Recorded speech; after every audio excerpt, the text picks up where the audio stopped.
Greetings, dear ones. I'm Kryon of Magnetic Service.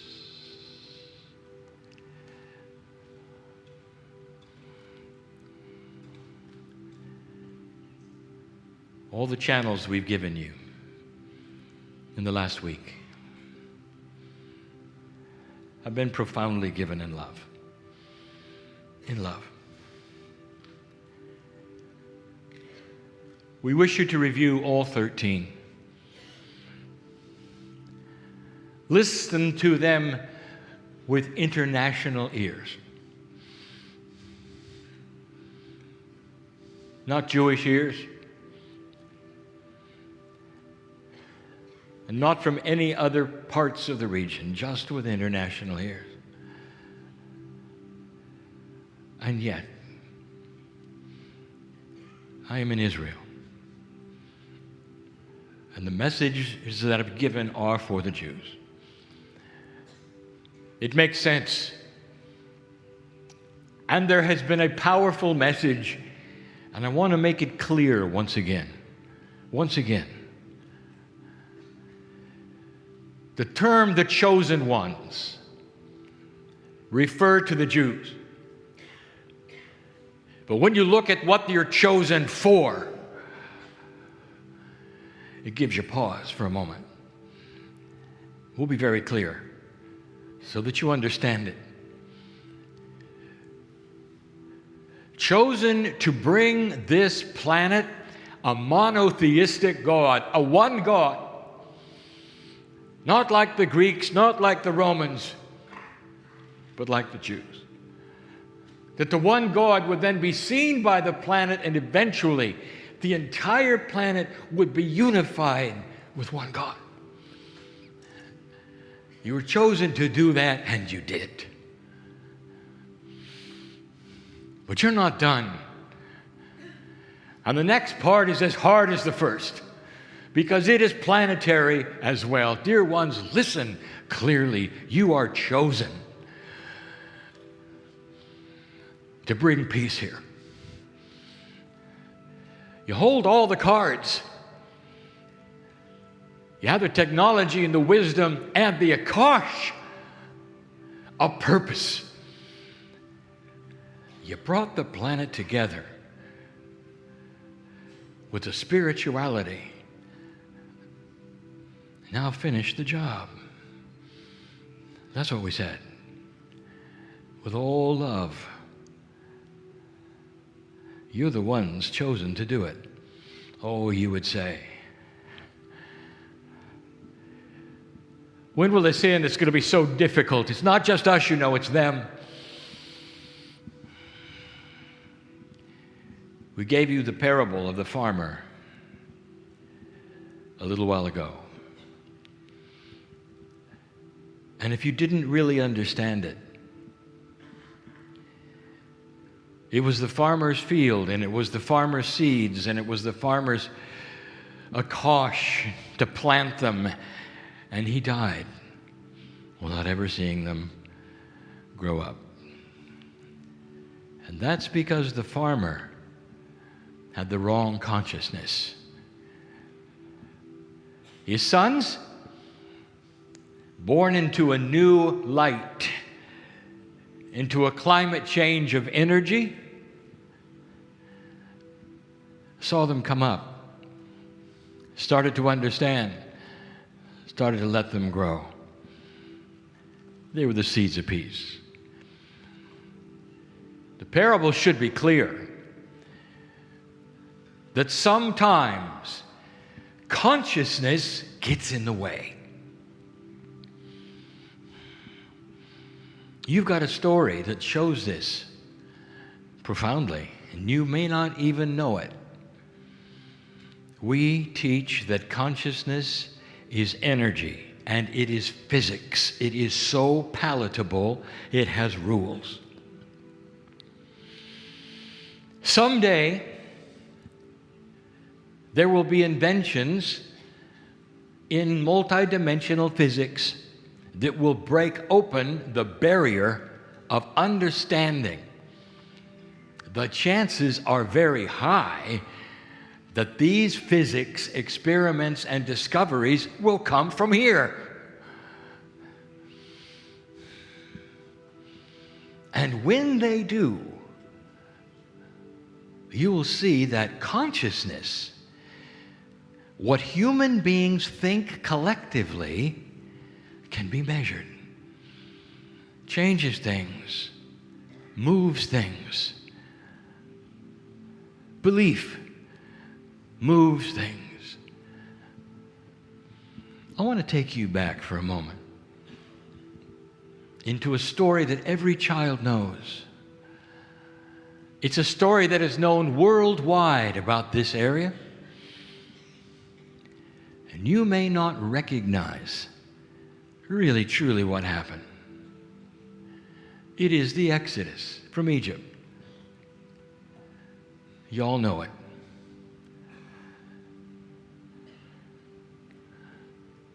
Moses talked to God. He did it on a regular basis. Moses had his frustrations as well. But he did something unusual. He wandered. He took an entire civilization from Egypt, brought them to the Promised Land after a while. And if you track his path, it doesn't seem logical. For he approaches Jerusalem over and over and turns the other way and goes back. He did something in 40 years that should have taken 4 months. Why? Not only that, why didn't he go? There is something here that you have to know. Let us look at the power and the physics of consciousness. And I'm going to give it to you yet again if you have not heard it. You cannot take a civilization with the consciousness of slaves and put them in the Promised Land. There had to be a turnover, like the farmer. Belief. An entire generation or two had to come and go before you made it. Did you know that? Moses was smart. He knew this. He obeyed God.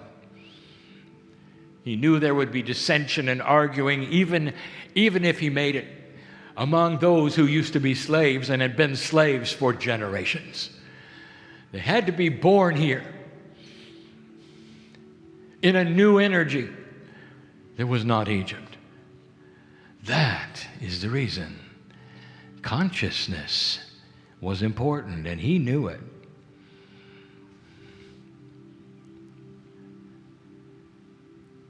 There's more. Consciousness has been shifting on this planet in anticipation of this new energy. A new dispensation of compassion has begun. And the ones who are going to serve it best will be the Jews, and it's going to be hard. The situation is more than difficult, it's untenable. There is no solution that you can see. But there is. And the young people will be the first ones to tell you. What are you going to do when they start meeting together in an unauthorized way? Who's going to punish who when they stand hand in hand and sing peaceful songs to you? Adult, what are you going to do with your kids when they don't do what they're told regarding the situation? It's only begun. It's going to take time. There is wisdom brewing. and there's precedent for it. What if I told you you're the last ones to make peace? The last ones. And everybody's waiting for you. 70 years ago, the war to end all wars, they say, had come to an end. And the enemies of old were conquered. I would like to show you what consciousness can do. With generations, what can happen? A precedent has been set. Maybe you didn't look at this clearly.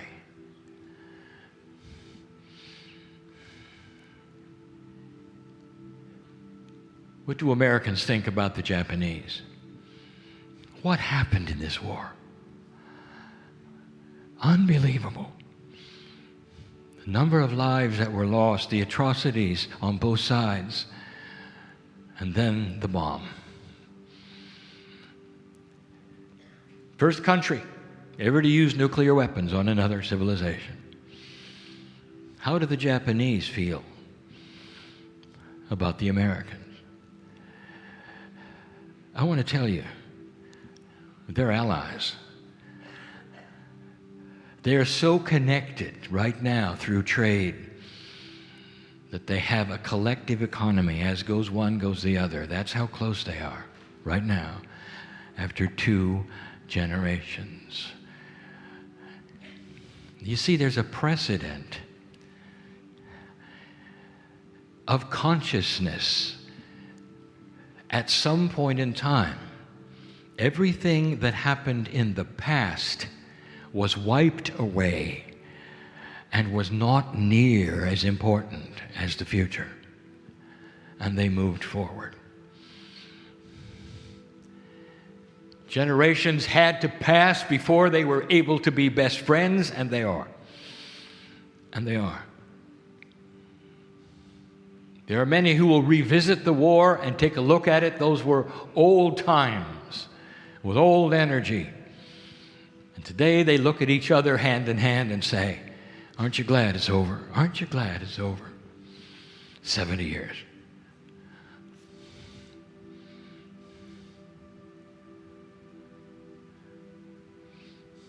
How do you feel about the countries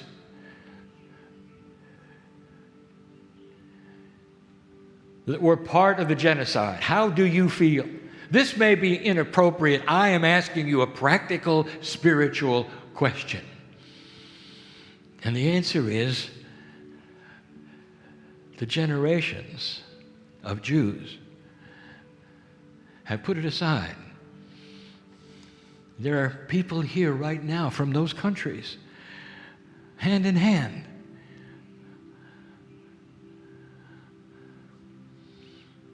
The dictator is gone. He enslaved them all, and you. And you rose from the ashes of hatred and sorrow and pain and unspeakable horror. And you stand hand in hand, and they're here. That's what you did. That's what the planet has done. You were there. Oh, there's more. There's a lot more. Maybe you have never put this together. In the last 70 years, it was the ramp up to a new civilization of energy. Things happen slowly. It's not a flashbulb experience when you have a dispensation change. It may take generations to get there, to change and then build. I want to take you to a meeting at the end of World War II.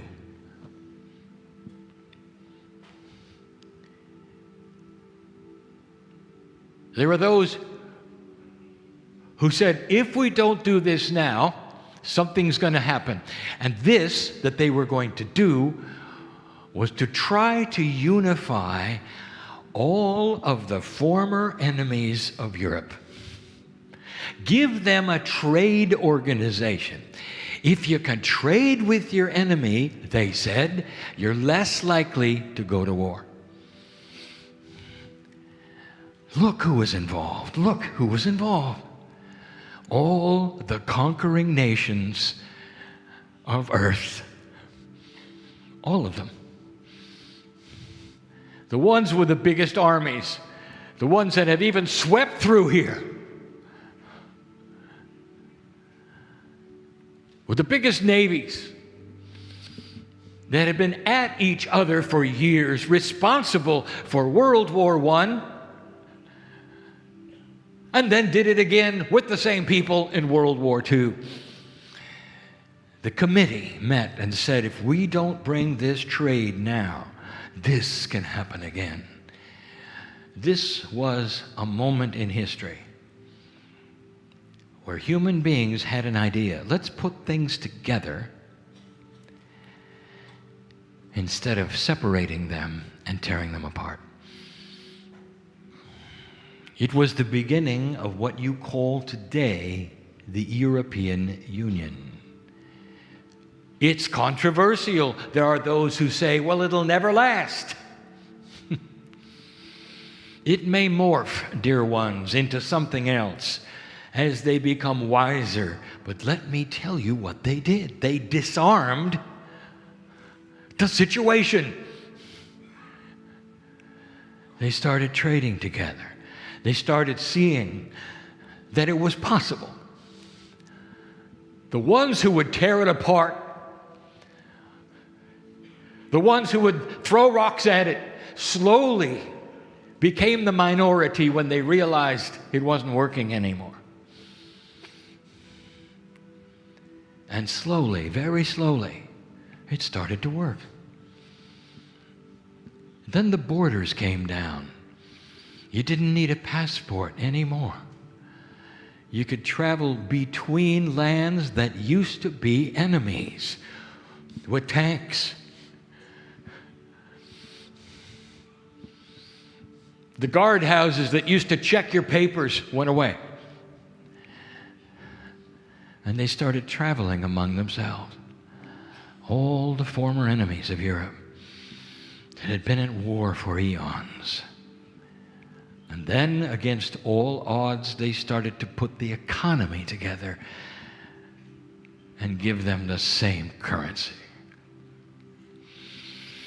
Dear ones, if you had presented this plan in 1945, they would have laughed at you and said, this is foolish, impossible, silliness. You see, you don't know the situation.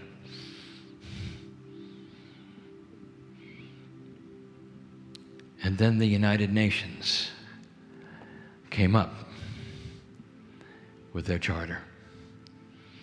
And you came back. I've just given you the fact that the civilization of this planet is starting to morph and change. There is great hope all around you. All around you. Precedent means that it has happened. When it never happened before, you can look at it and you can see you're not alone. Is it possible to change attitudes? And the answer is yes. And you do it with consciousness.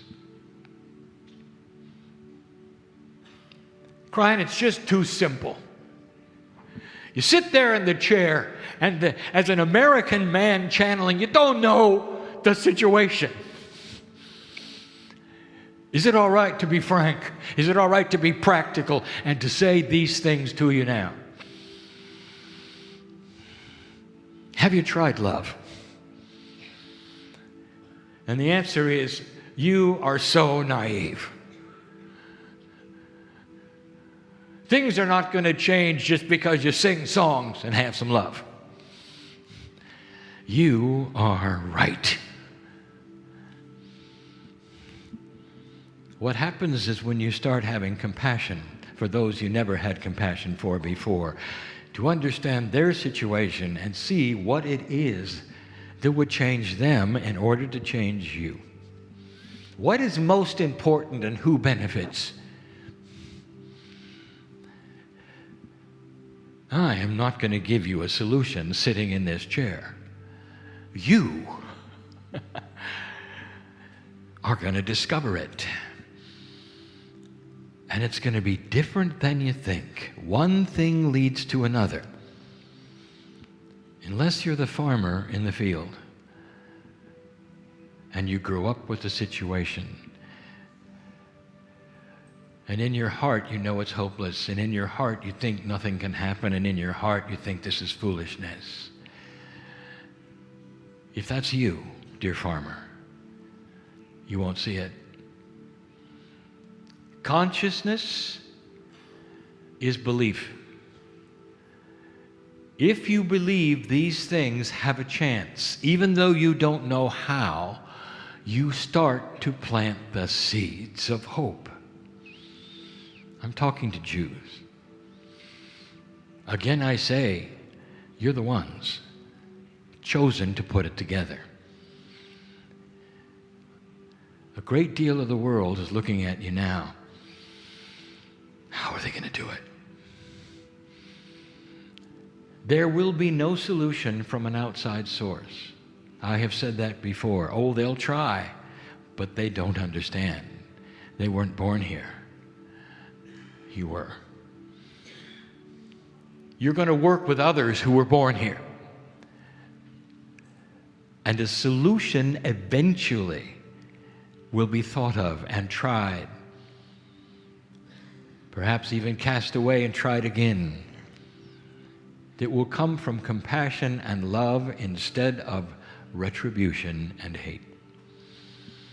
And the thing that's going to make the difference is when you start to see that it works. War begets war, you know that. There is no winner ever. This is what you're doing.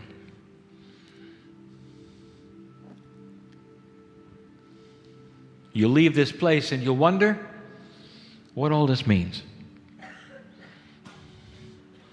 There is a shift coming.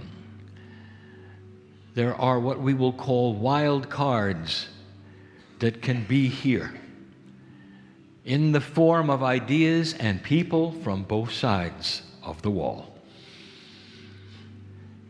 who want what you want. For their children, they want what you want. For their futures, they want what you want. And there will be a way. When you leave this place, there will be a tendency to go and turn on the news. And when you do, don't be flattened. Don't let your heart sink to a low ebb yet again. Understand it's the beginning of the end of the situation. It's going to have to play out this way because of consciousness. Consciousness change is slow. Will you let the seeds grow? Will you water them with your hope and your love? Despite what you see, despite what is happening, despite the others who don't want to do this way. They want war. They want retribution, frustration, compassion. I want you to look at the masters that walked this land and start emulating them. Compassion is the key. And it all came from here. It's in your blood. That's what you're chosen for. The hardest thing the planet will ever see. Peace in the region. Color is coming. Indeed. God bless you in this land. I'm Kryon, and so it is.